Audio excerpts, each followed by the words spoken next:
Hey, welcome to the Story Studio podcast.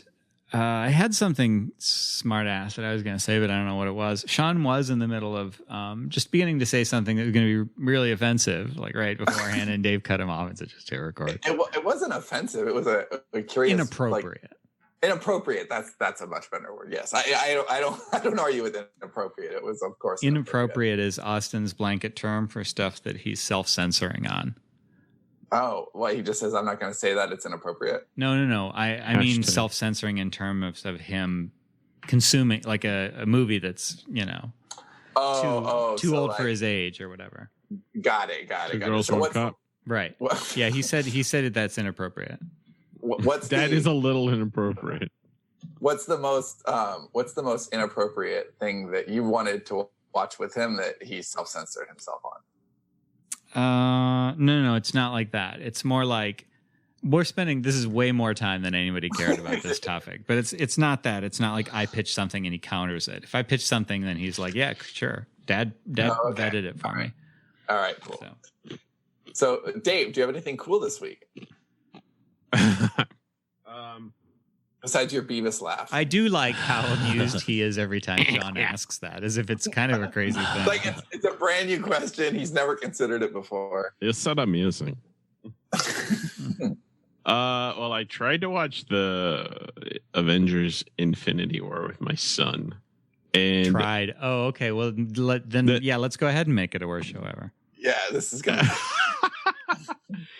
Wait, can we guess the ending? Can we guess? Go ahead, guess. Was it inappropriate? And so, no.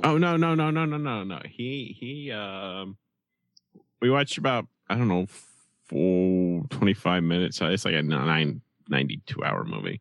Yeah, it's long. This is the last one, not the new one.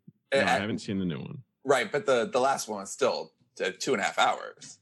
Oh yeah. So we started watching it, and have you guys watched Marvel movies before, or is this? No, this is the first one. And I like how you start at the end of the series. That's a good way to. Well, it's the only one that's on Netflix that is part of the canon. Everything else has already been removed, and I don't own any of them. So that's not true. There's a bunch of stuff on Netflix. No, not for the Marvel movie. They took most of them off already. There's the Ant-Man and Wasp movie. There's Guardians of the Galaxy 2, but he hasn't seen the first one. There's Thor Ragnarok is on there. He's not going to. I get what all these streaming services are doing, or companies like Disney saying we want our own. But as a consumer, it's just so fucking annoying. Like, can I just have one place instead of 6? I gotta go right and pay for. Yeah, so he wanted to see it because he wants to see the new movie, even though the asshole fucking kids at school already ruined the ending for him. What the I hate people. So so fortunately he hasn't ruined the ending for me, but I know once we get to the theater, he's gonna like look at the screen like, don't get attached to that guy, Dad. That's like when Robin and I were both reading the last Harry Potter book, and I had to stay ahead of her. Don't ruin it for me because I could read her reactions. So it'd be like if I looked over and saw her reacting and saw how far she was into the book, I'd be like, "Damn it!" So, Dave, are you ever going to see the Harry Potter series? Because it'd be fun to talk about that. I own it on Blu-ray. Like I got it when I was. Well, you own a lot of things. How's your NutriBullet and recumbent bike doing? My wife went through that NutriBullet. We actually had to get a second one. I would actually like to understand if you were just now using the fact that you owned something as evidence that you were going to use it. How much have you been doing the DDP yoga? I'm curious. Dave's like an infomercial's like wet dream. I buy shit, but it never works. I don't know why. Sean, do you remember when Dave announced DDP yoga to us, and we had to pretend like we were supportive? I had a good reason for not doing that. My DVD player, the only thing I could play your DVD player wouldn't do DDP. Oh, I don't believe that for a second. It just stopped. Probably working. does it like constantly. Yeah. All it plays. I do think that actual fact of your DVD not working worked nicely in concert with you not wanting to do it. Dave's DVD player breaks and he goes, "Yes." The secret. I manifested it not working. So anyway, did you stomp on it before or after? It didn't stop working. No, and the shitty thing is we barely ever use a damn fucking DVD player, fucker. So anyway, it's like 20 minutes into the movie when I don't want to spoil it, somebody gets killed with a spear through the chest. I can tell my son's not enjoying it. So he's like, oh, okay, well, I'm tired. I'm going to go to bed. So I was like, okay. So the next day, he was just sort of like, it was just too violent. It was too tense. Is that what that thing was? Yeah, he likes lighthearted comedy stuff. He doesn't like scary shit. Like I bought him a Harry Potter books. He won't read them. Uh-huh. So because the cover looks scary.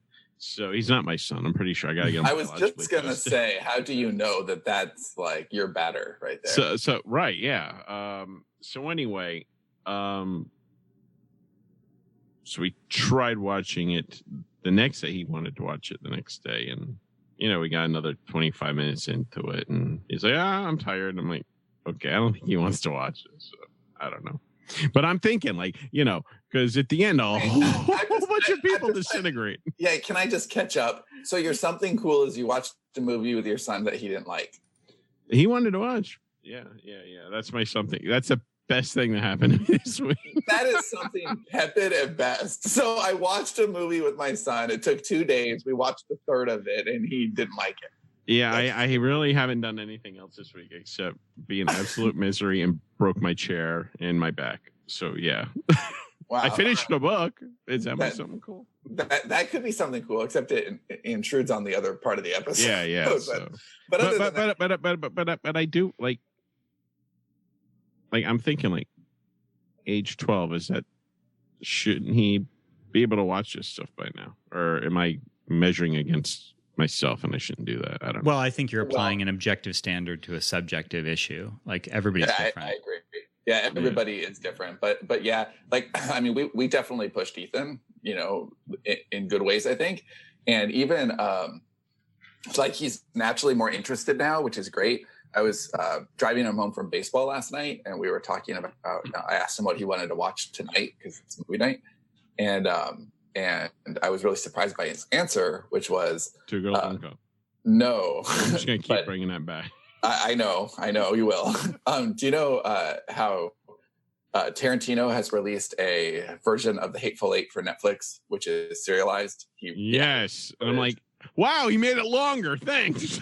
Well, now it's episodic, so it's actually more consumable because Haley hadn't seen that. Is it the same movie, or did they add a whole bunch of shit to it? Because I thought it looked like it was longer than the movie. Yeah, no, there's about 40 extra minutes. That's 40 extra too many. But it's more, it's more consumable. So we'd watch the first episode, which is definitely the slowest part. It's all set up. Mm-hmm. But he was into it way more than I expected, and that's what he chose last night. He said, "Oh, I'd like to watch more of The Hateful Eight. That was really good."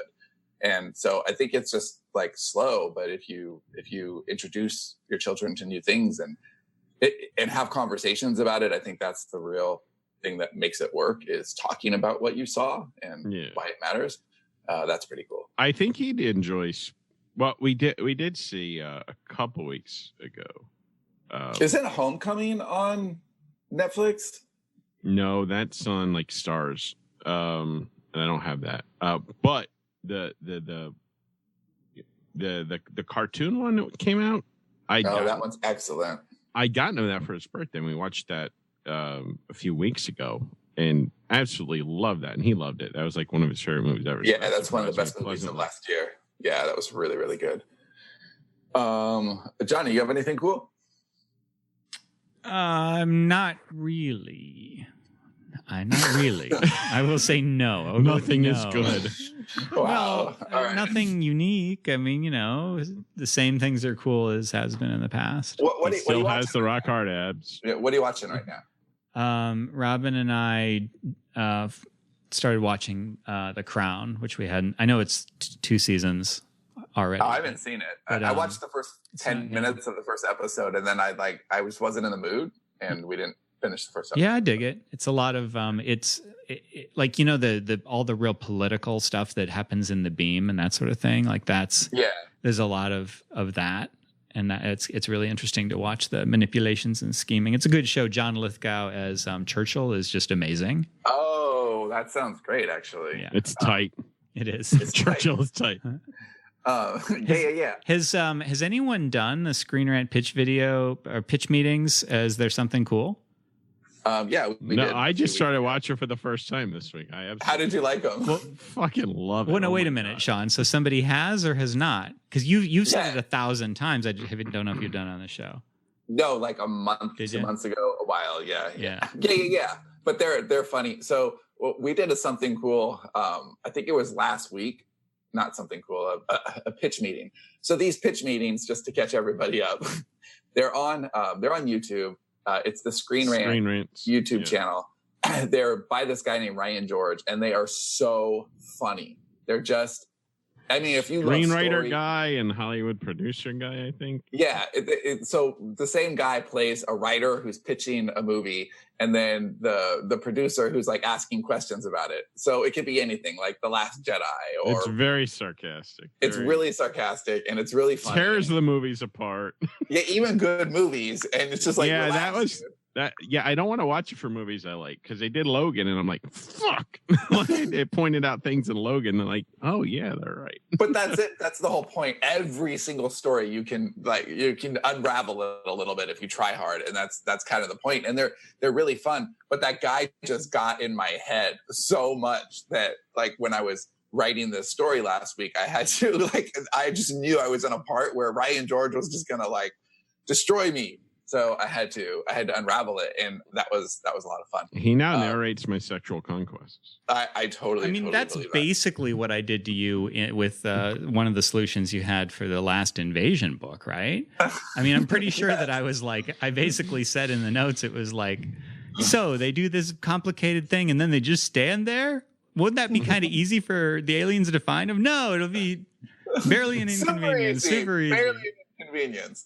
So if you're into deconstructing story, you'll just have so much fun. There's like 150 of them, and I've probably seen, including one where he pitches the pitch meeting to himself, which is also fantastic. I do want to say there is something that might be cool, because apparently the media is telling me that it's very cool.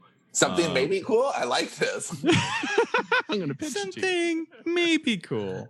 On Netflix, Allison Williams is in a horror movie called The Perfection. Oh, that looks good. Yeah, okay, so basically the media or all the story, like you can tell like how much of it's PR spin and whatever, but like basically all the stories like, oh, people are vomiting while watching this. It's just so intense and so crazy. You're just gonna, you're gonna shit yourself and kill your family. Like, okay, I'll watch the damn movie. Wow, that sounds. I'll let you know next week if I either shit myself or killed anyone. Wait. More than normal. Yeah, more than normal. I mean, how is it when a neighbor come to see you again? My something cool is something cool I think I probably had a couple of years ago. Wait. I'm not even shitting you. I feel like we already did your something cool. No, we've done one something cool. Okay, I'm definitely not doing anything. Do you remember that thing called a topic? Yes. Why don't we just do a show about nothing? I pitched that before we started. No one took me up on the offer. So mine is Masters of None, Master of None, which I watched a couple years ago. Disease? Yeah. So you're not allowed to watch it. No. But it really is just artful television. And I watched. I really liked. I liked the first season, but I didn't quite get it honestly until seeing it again. How truly great it is. And then I watched the second season and loved the second season and realized, wow, this guy actually is kind of an auteur. So had you seen the second season before? Yeah, I saw the second. We just finished season 1 for the second time last night, and we'll start season 2 tonight. And I'm really excited to see that a second time. Yeah. But that last 2 episodes, which, the one. Is that the one with the girl? Yes. Yeah. Mornings, it's called. She's Italian, or is that the other? That's season 2. No, that's season 2. Yeah, I remember the one. I remember feeling that at the time. I remember we referenced that for a book of some sort that we were planning. Yeah, just like that. So Monday, I'm like, okay, well, that's just the best episode of something like that I've ever seen, and I didn't really appreciate how well set up it was because I saw it, in natural rhythm. I wasn't studying it. I wasn't seeing it for a second time. But that 7th and 8th episode, it's called Mornings and Finale. So if you want to see great storytelling, guys and gals, You don't have to watch all 2 seasons at all. But if you have Netflix, go to Master of None and just watch episode 7 and 8 of season 1, because those 2 episodes back to back tell a very specific story that you can just jump into. You don't need anything before or after it. And it's just marvelous storytelling. All right. So today, this would probably have been something we could have mentioned at the outset if we knew what we were doing. The topic, what we're going to talk about, was our biggest wins for the year. For last year, actually, or for the previous 12 months, say. And I see. I didn't even know that. That's not where my head is, although I could put it there quickly. I was just saying recent wins. Okay, well, recent that works. wins. That works as well. Because really what prompted this is Dave, as he prompts a lot of things. He really does. He's prompted like half the catalog in one way or the other. I'm like Drano. I think you're more like our more like a laxative. So Dave just turned in a draft. Was it this morning? I think it was this morning. Yes. So not a book either, like a literal, like a draft. I'm drafting myself into a war of one. And so, but Dave had a lot of issues this week and last week. He can tell you all about them. But the point is that, for whatever reason, there were things in the way of Dave getting his work done lately, and he hasn't really let it get in the way of his work. Certainly less than it ever has before. And I think that's a huge win, because I keep seeing situations that have previously derailed Dave, and he's just like, what? So right now, Dave has a daily check-in with me every morning before 5:30. So much. Do you really? Sean is Yes. doing Dave's biggest win. I think that's telling. That's good. That's fine. I'd rather he do it. So Dave, seriously, do you absolutely hate the daily check-in? And if so, do you feel like even though you hate it, it's keeping you accountable? Yes, it's keeping me accountable. I hate being held accountable. I resist all rules, and yeah.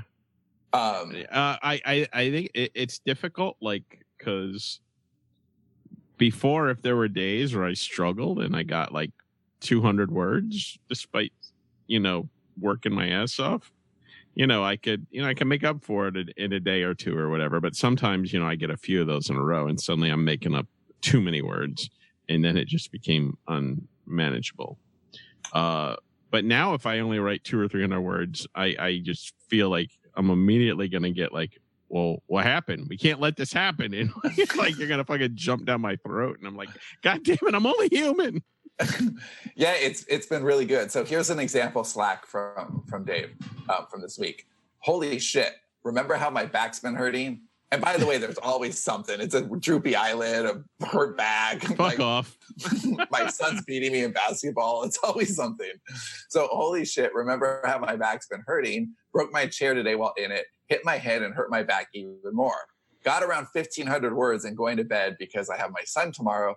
And the next few, except he actually uses his son's name with me, you guys.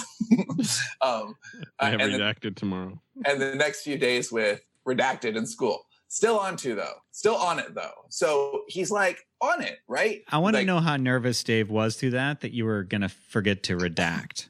No, I redacted. No, I wondered how nervous Dave was that you would forget. Oh, I'm now wondering if I redacted his name earlier when I was talking about the show that we were watching. I think I think you did. I think you do that on autopilot. Yeah, I don't think you know how to. That's not a conscious decision. That's like cutting yourself and deciding not to bleed, like Jesse Ventura in Predator. So Dave was just like that kind of thing. Dave responds negatively to cascades. So if one thing goes wrong, and then he's like, okay, maybe I can hang on a little bit longer. And then another thing goes wrong. He's like, well, why am I even bothering? And then a third thing goes wrong. And he's like out of commission for 2 or 3 weeks. I got a gun in my mouth. Can we do a series of YouTube videos where Dave responds to like cascades of things? You know what though? Like, okay, so despite, finishing the thing a couple days late, but still within a reasonable amount of time,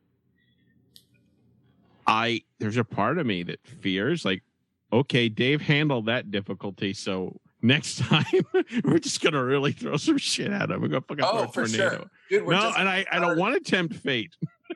No. We're just getting started. I was actually thinking about you in the think tank today. And, wow. I'm gonna need you to pause there while everybody lotions up. So the think tank is his bathtub for you non-OGs. You're in the bathtub thinking of, okay, hold That's on. a true story. Andy was rubbing himself with soap.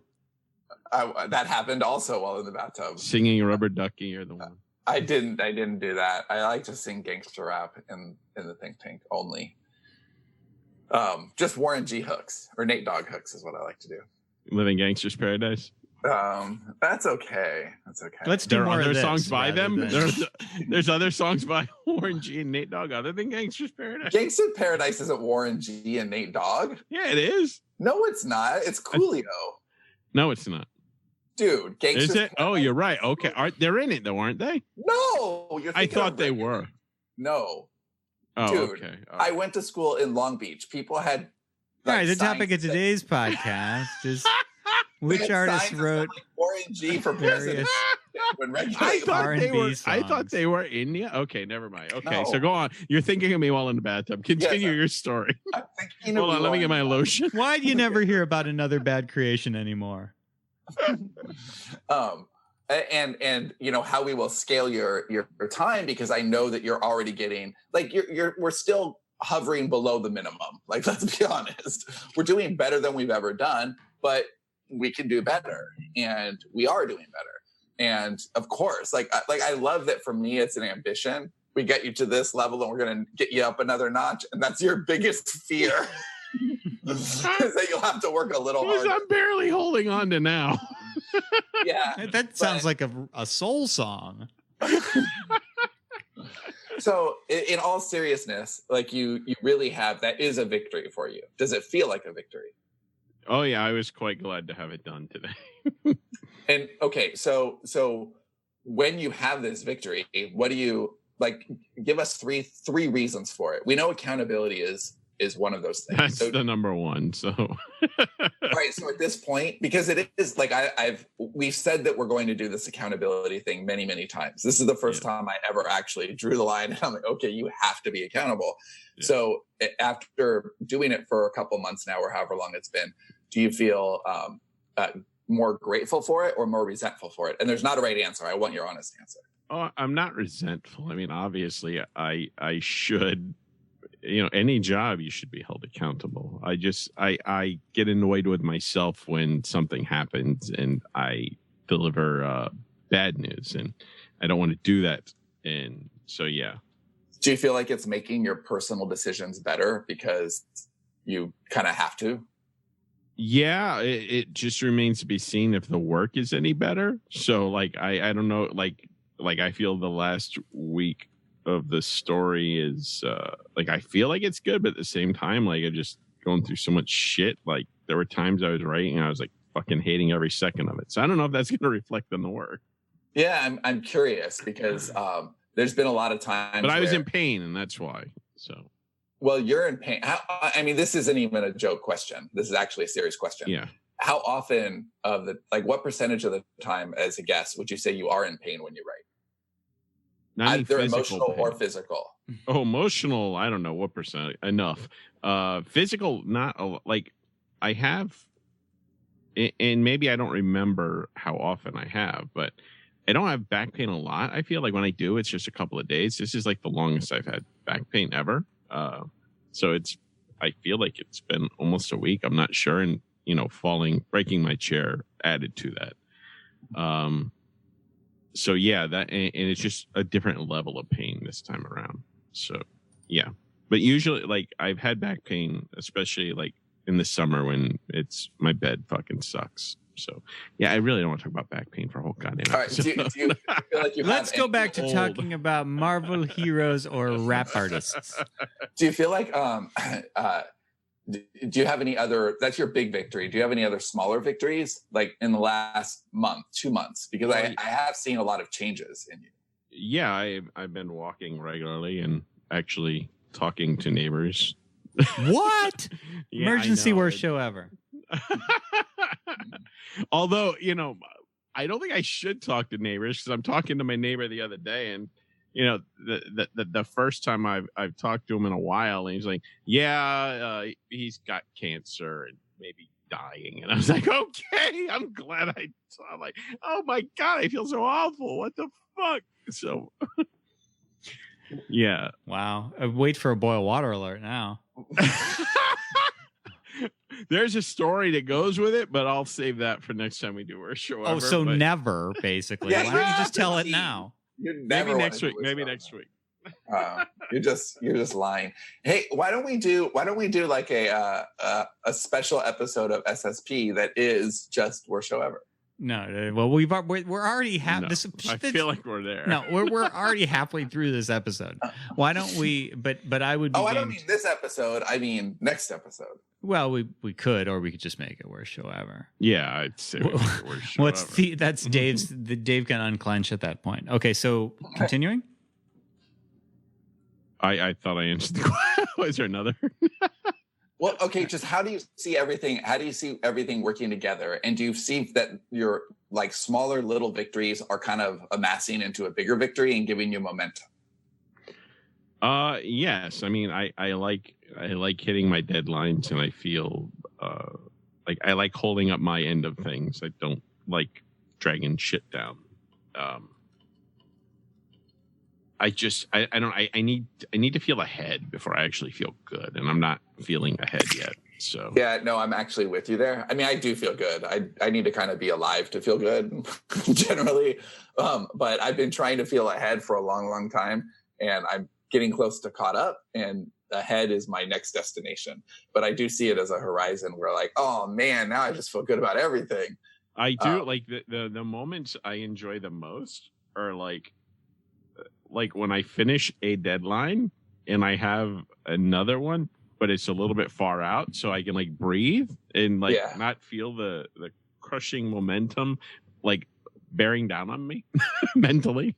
Yeah, there was a short story that Dave wrote that I think he wrote it maybe 6 months ago, but I didn't get to editing it until maybe 2 weeks ago.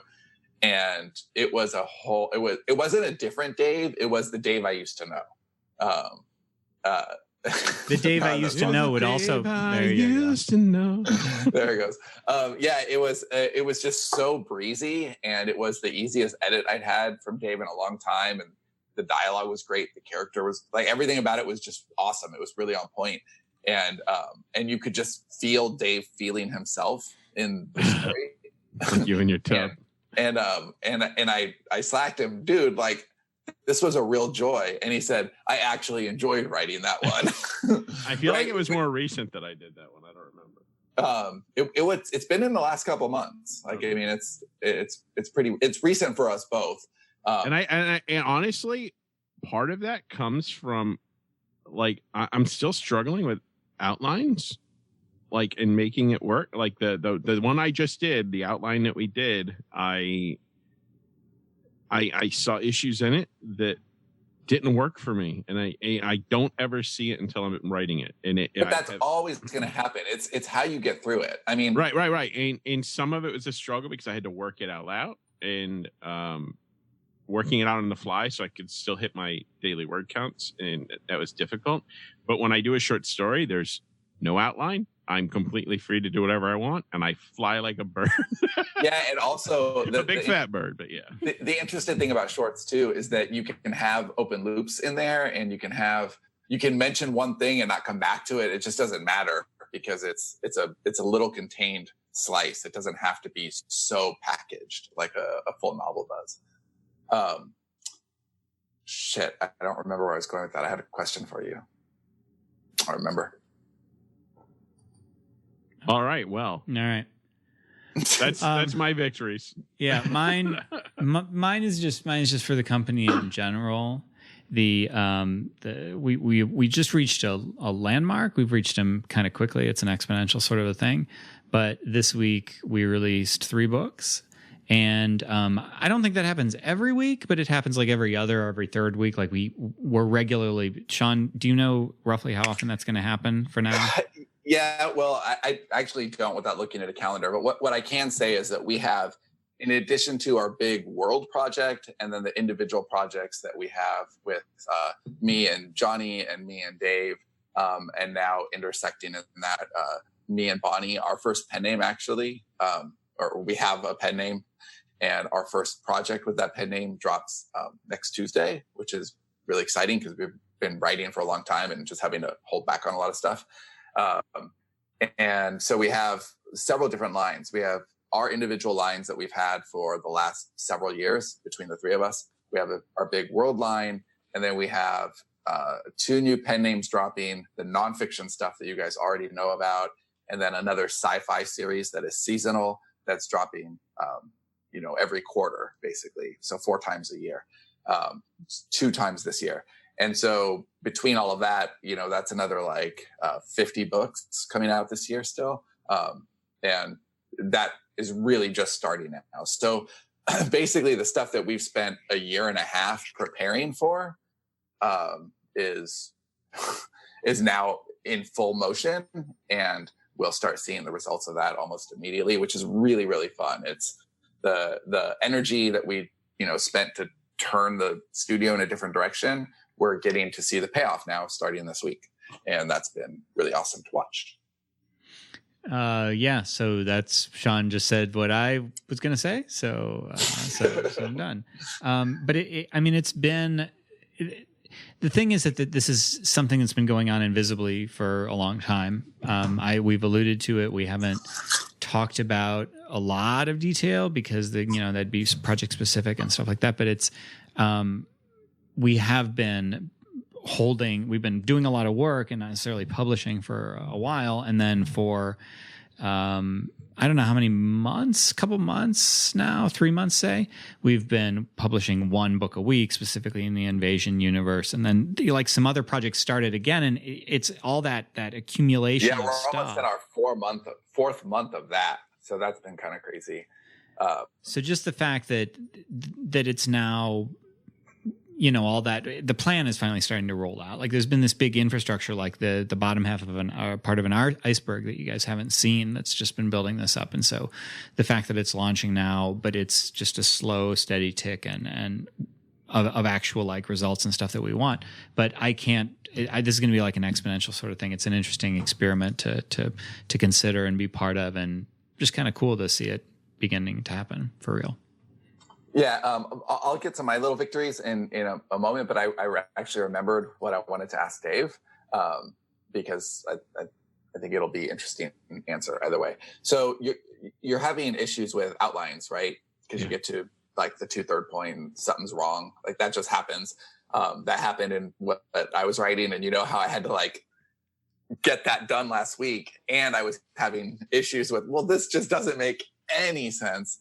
And a couple of those things I just figured out on my own. But there was another issue where I'm like, I don't really want to think about this now. I'll just come back to this chapter. But instead, I did what I've never seen you do. So this is the question. I went to the collective group and said, hey, here's my situation. Anybody have any ideas for this? Anybody want to brainstorm on it? And of course, I had ideas immediately, and then I went and finished the chapter. So you got access not only to me, which you never use, or rarely, not nearly good. You have everybody else. You've got a lot of great storytellers who would love to jump on or answer in Slack. Or anything. I have 2 reasons that I resist that. One, I don't like to interfere with people's time. I just don't. It's not me. Second, I would feel wrong going and asking for help when I'm not there offering help a lot. And the reason I'm not there offering help is because I'm so fucking lost in my own head. I can't meaningfully contribute to a lot of the meetings without a great mental toll on myself. So I don't want to be there asking for shit when I don't give shit. That's just, it's not good. So I prefer to keep to myself. I love that I actually asked this because I have an answer for you there. First of all, thank you for explaining that. I always wonder why you're not on the meetings more, because everybody loves it when you're there and you seem to have a good time when you're there. I do enjoy when I can contribute, but the times I can't, it's hard. And well, the past week, I've been sleeping probably during the meetings. So yeah, but okay. So that makes sense. But I would say on the other side, asking and not wanting to ask because you don't want to waste people's time. You got to get that out of your head because it's not wasting their time. And I totally get what you're saying about asking versus, contributing. Right. Believe me, dude, I get that. You know me well enough to know I would have a big problem with that. However, you're asking storytellers to solve story problems. That's what they want to do. No one's going to solve that problem unless they're interested in the problem and they want to solve the problem. But that's what you'll find. Like, you have a community of storytellers who love doing that kind of stuff. You're depriving them of more opportunities to solve story problems by not bringing yours in. It's not wasting their time. No one is going to say like, man, I don't have any time, but Dave needs help with his shit. He never even offers to help me with my shit. Fuck him. Well, I feel that is how people would feel. I was messaged several times preemptively in the event that might ever occur that they thought that was bullshit.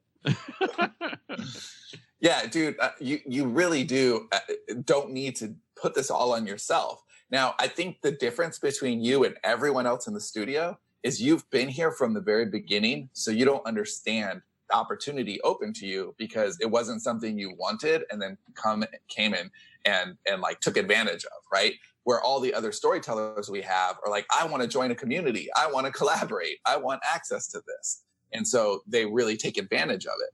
And you take it for granted, unintentionally, but you do. It's like you've got all these great storytellers around you who would love to help you and don't want to see you stuck.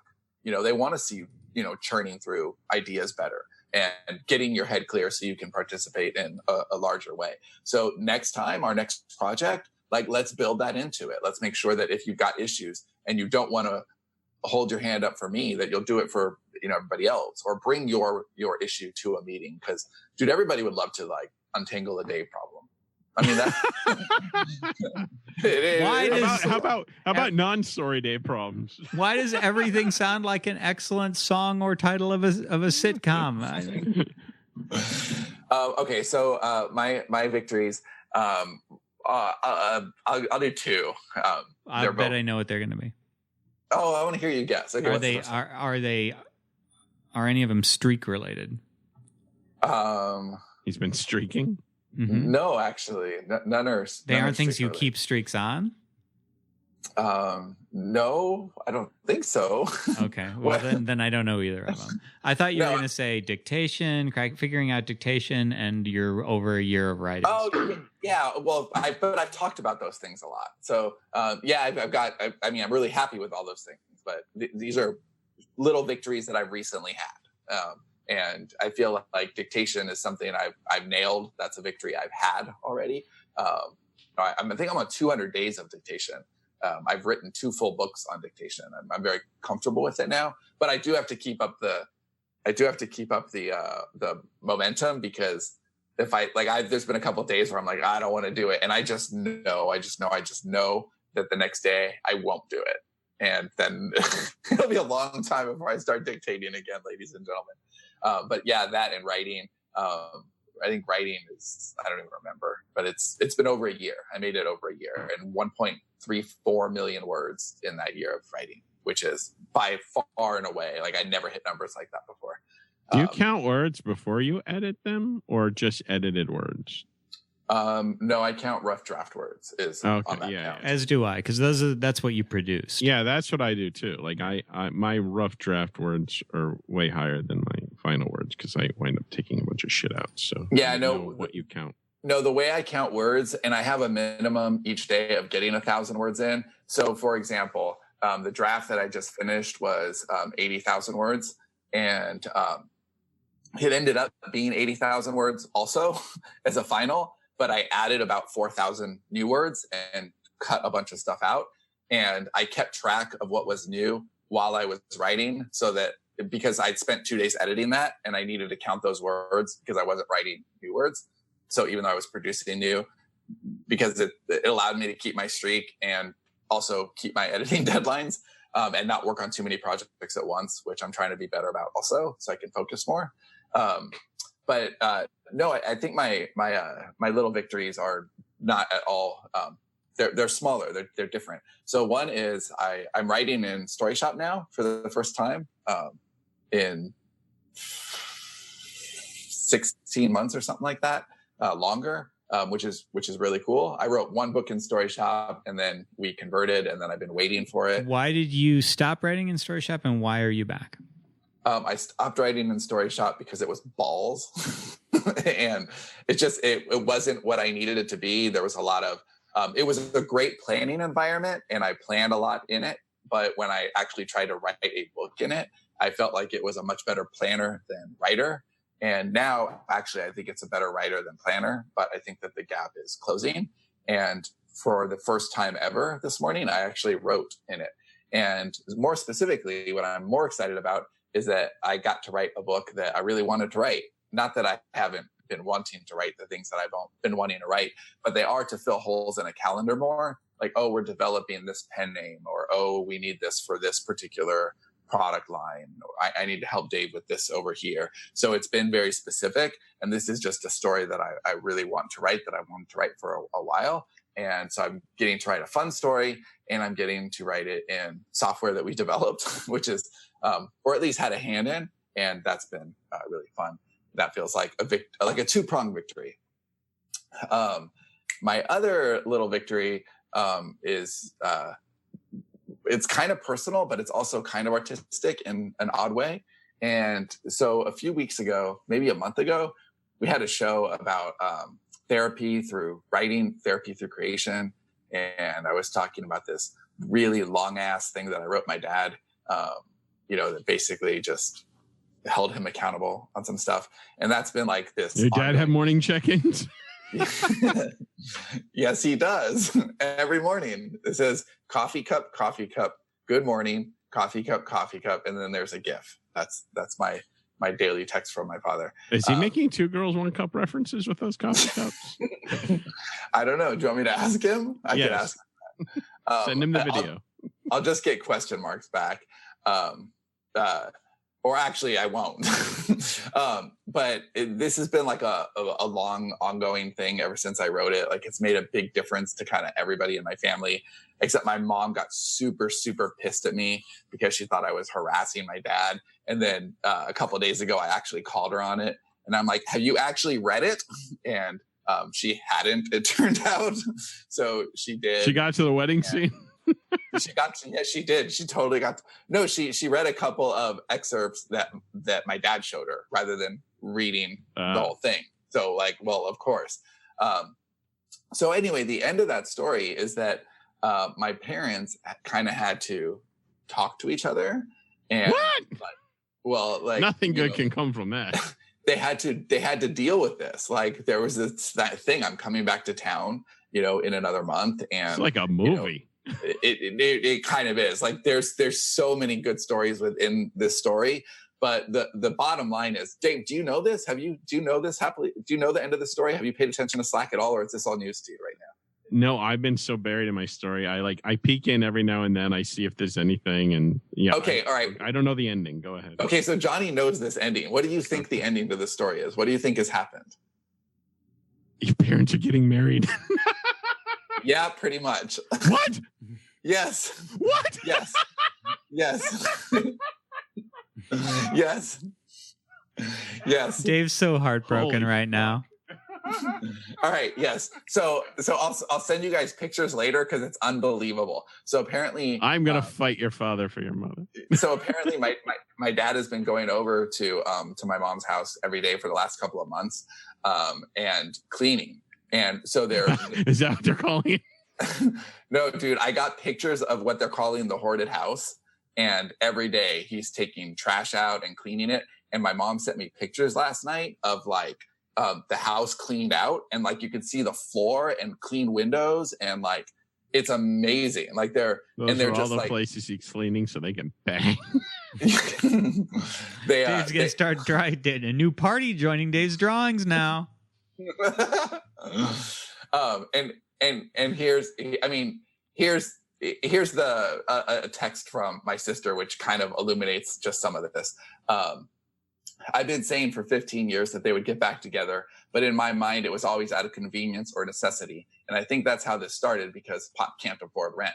But I feel like your essay has really pushed them together by forcing hard conversations and giving them something to bond over.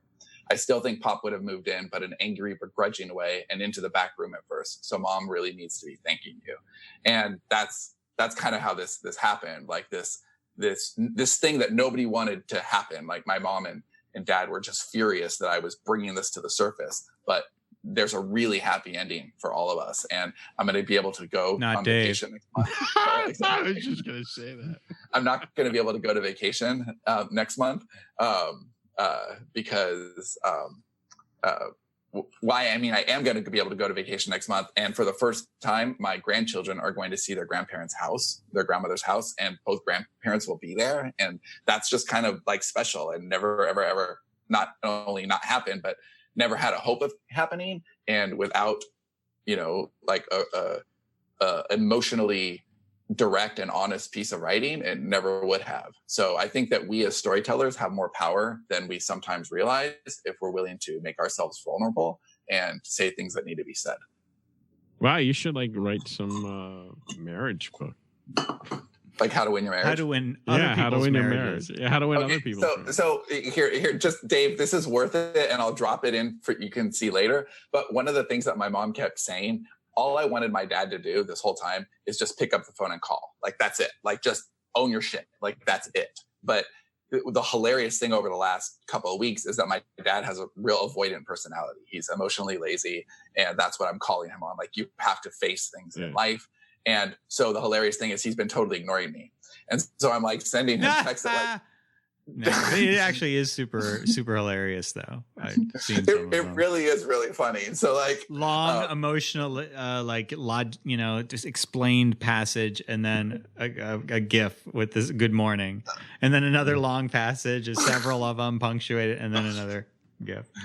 Yeah, it's just the most hilarious thing ever. And my mom's like, you just have a script that you want him to follow. I'm like, no, the script would literally go, man picks up phone. Like, that's it. I don't have a script at all. That's asking a lot, Sean, really. So last night I was like, I'd already made peace with my mom, and she really was actually great. It was the first conversation I've had with her in my life where she took ownership of stuff. It was kind of awesome. And I knew I could make her laugh. And then that would just when I was a kid, if I'd get in trouble, all I had to do was make her laugh, and the trouble would go away. And so that's kind of our relationship. And so I wrote a script, which I first read to Haley, and she really liked. Johnny helped me with it with a few lines. Just punch out. And yeah, so it's a script. And I sent it to my mom, and she peed herself laughing. But I'll drop it off to you in the partner channel, and you'll laugh. It's funny. I'm surprised you didn't come to me for a miserable ending. Well, I actually would and have, everybody died. I know you're just like you're all busy, and your turnaround time isn't fast. No, and I wanted to send this off last night. I would have been annoyed. So anyhow, all right. Well, is that it? Is that all we got? Yeah, I think that's all we got.